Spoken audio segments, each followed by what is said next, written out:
শিলচর শহর সংলগ্ন মধুর বন্দ ওয়াটার ওয়ার্কার্স রোডের বাসিন্দা জনৈক তাজিল খান নামের এক যুবকের অত্যাচার এবং বেআইনি কার্যকলাপে অতিষ্ঠ হয়ে বৃহস্পতিবার শিলচর সদর থানায় একটি স্মারকলিপি প্রদান করলেন বৃহত্তর মধুর বন্দ এলাকার জনগণ।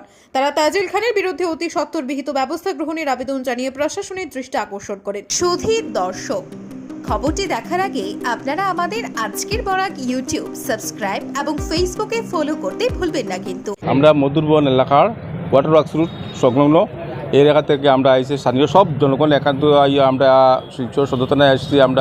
আমরা ওসি স্যারের আমরা একটা মেমোরেন্ডাম দিয়েছি আজকে।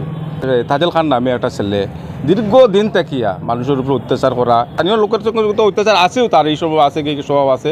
তাছাড়া হকাররা ফুচকা আল্লাহ, বেড়মজা আল্লাহ, মাসাল্লাহ থেকে আরম্ভ করে এবং নদীতে যারা স্নান করা যায় তাদের সঙ্গে পর্যন্ত এমনভাবে নির্যাতন করে আর কি, তার মানে কল্পনীয় কথাবার্তা নাকি এইরকমভাবে অত্যাচার করে গিয়ে।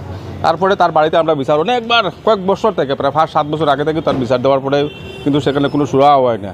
আজকে আমরা কথাবার্তা সঙ্গে সঙ্গে যে কোনো মানুষ জানে যে তার সঙ্গে কথাবার্তা করলেও কিন্তু কিন্তু দালুই একটা বাড়ে। এই অবস্থায় আমরা আজকে সদর থানায় এসে আমরা একটা মেমোরেন্ডাম দিলাম। 2 দিন আগে আরও 2টা কেসও হয়ে গেছে তার নামে। স্থানীয় একটা দোকানের উপরে বাধা দেওয়ার কারণে দোকানের গিয়া উঠিয়া তার গদ্দির মধ্যে উঠিয়া গিয়া এই দোকানদারের তার ক্যাশ বাস্ক লাত মারিয়ে ফেলাইয়া টাকা করেছে, জিনিসপত্র নিছে গুন্ডারা। এই অবস্থায় গিয়ে যে কোনো সময় আমরা এলাকার শান্তি সম্প্রীতি রাখার লাগে গিয়ে আমরা আজকে সদর থানায় এসেছি। আমরা ওসি স্যারের কাছে রিকোয়েস্ট করছি, আমরা আশা আছে ওসি স্যার যে কোনো সময় এটা পদক্ষেপ নেবেন। অত্যাচার তো ওরকম করে, যেমন নদীর কেনে তারার বাসার কেনে নদীর যাওয়া লাগে, সেও যদি কিছু মাতে হে তো মারধর করে। তারপরে এক্সট্রা কিছু হওয়ার পরে হে তার বাই আছে 3-4টা সবে দালইয়া বাড়ি যায়। যে কোনো সময় যে কোনো মানুষের লগে কিছু হওয়ার পরে অত দালইয়া বাড়ি যায় তারার লাগি আর কি মানুষ একটা আতঙ্কত আছে আর কি হে কোন সময় দালইয়া আই যাব মারি দিব কিছু হওয়ার নাই। ছেলেটা হইল গিয়া নাম হইল গিয়ে তাজেল খান, আর হে হইল কি শ্রমিক কাজ করে। প্রশাসনের কাছে একটাও দাবি জানাই, কারণ হইল কি মানুষদের এখানে যেহেতু যে কোনো সময় মারধর করতে পারে।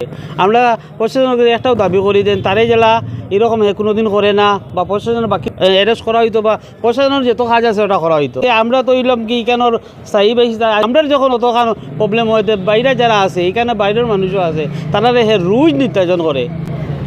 মানুষ বাসা আর কি একটা দায় আছে তার লাগিন, যে কোনো সময় লইব। এর মাঝে আরও তার বাইন আছে, তারা সবে লই লইব কি দা কুড়াল লইয়া বাড়ি যাব। প্রশাসনের দাবি দেন তারা অ্যারেস্ট করা হোক, তারা একটা হেবালা একটা শাস্তি পাও, না হয় আমরা বৃহত্তম একটা আন্দোলন করবো। তা না আইমু এখন আজকে আমরা আইছি 20-25 জন, পরে আমরা 100 জন মানুষ আইমু। এদিকে স্থানীয়দের উত্থাপিত অভিযোগের পরিপ্রেক্ষিতে তাজিল খানের প্রতিক্রিয়া নেওয়ার জন্য যোগাযোগ করলে যোগাযোগ সম্ভব হয়নি। ব্যুরো রিপোর্ট, আজকের বরাক। এবারের দুর্গাপুজোর প্রাক মুহূর্তে নানা ধরনের খেলার সামগ্রী সহ আনুষঙ্গিক বিভিন্ন সামগ্রী সুলভ মূল্যে নিয়ে এসেছে কাটিগড়ার চৌরঙ্গীর অন্যতম প্রতিষ্ঠান সাবু বাসনালয়। এখানে প্রয়োজনীয় তামা, স্টিল, লোহা ইত্যাদির বাসনপত্র সহ চেয়ার টেবিল থেকে শুরু করে ছোটদের মন মাতানো নানা ধরনের খেলার সামগ্রী পাইকারি ও খুচরো মূল্যে পাওয়া যায়। তাই দেরি না করে আজই আপনার দোকানের জন্য সামগ্রী নিয়ে যান, এবং যারা খুচরো নিতে চান তারাও সুলভ মূল্যে সামগ্রীগুলো পেয়ে যাবেন। সাবু বাসনালয়ের ঠিকানা কাটিগড়া চৌরঙ্গী অন্নপূর্ণা রোডের বিপরীতে। শতাধিকারী সভাপতির মোবাইল নম্বর 8638584822।